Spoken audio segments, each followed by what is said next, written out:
I received this today, and I was waiting on a couple of watches, so I wasn't too sure what it was. And indeed, it's another Islander from Island Watch. They lent me this watch for a review, so let's open it up and see what's inside. I'm Francois, and it's time to watch.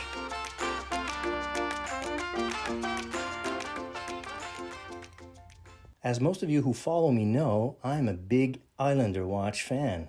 You can see by all these boxes. And this one, well, it's been lent to me, so I need to send it back. And let's see what's inside.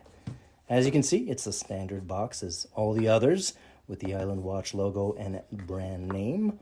And standard, like I said, you can recycle it if you want. But I always say I like that logo and I like these types of colors. So let's see what's inside.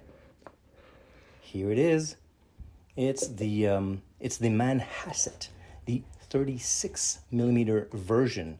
And of course, as you can see, it's the cream dial version. There's also a black dial, a rose gold, and an ice blue version. For those of you who know me, I like larger watches. So this one is much different form factor than I'm used to with the 36 millimeter. If I recall, it has also 20 millimeters on the bracelet. It tapers down well. It's brushed links, and it's also 12 millimeters thin in a sense with that type of movement. And if you notice at the end here, it's a negative end link, and well, it kind of it's blocked by the film here. So okay, let me just take out the film and I'll be right back.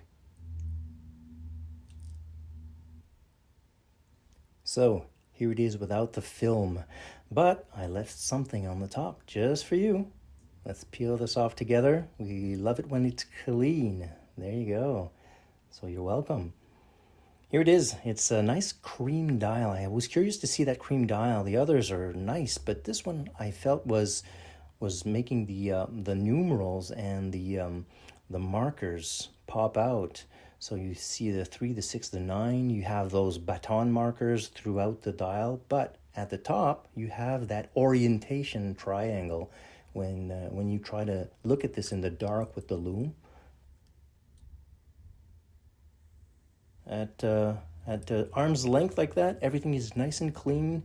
And I wanted to compare with this one. This is a 42 millimeter. This one is a 36 millimeters. So you see the difference. I really like larger watches, but I'm sure that this one here is much more a form factor than this one for me.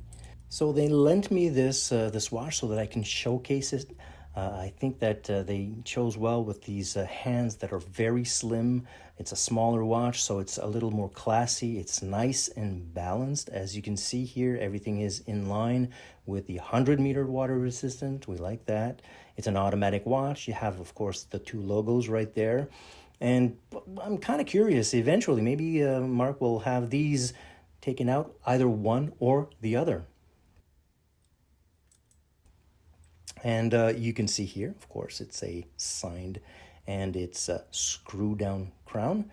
You have a nice polish on the sides, and on the top here it's a brushed, and the bezel is polished. You see those 3 combinations is a nice, and you have that brushing throughout with the bracelet. So that's why on the top you also have that negative end link I was referring earlier for a true lug-to-lug. I think I recall it's 43 millimeters. And so it adds comfort to the watch. On the back, you can see a sapphire crystal display case back for that NH35 movement, which is modified. You see on the markings right there throughout the, it's a screw down case back. And look at the markings here. You see Islander. Wait a second. Just give me 2 seconds. There it is. Islander and automatic. So the etching is on the sides. We see it well. And I like the bracelet that is basically very brushed, but also very shiny. So it adds that luster on the side, which I like because On the top, if it's on the top, it's very scratch proof, mostly in the middle here. Not scratch proof, but it scratches a lot. So you have a milled clasp to tie all that in. Let me see if I remember correctly. It's stainless steel. I don't think we can see it really well here. Yes, yeah, that's it. Stainless steel. There you go. So it's a milled clasp. It's a fold over, and there you go. Locks in right into place. So it ties well with all the brushing.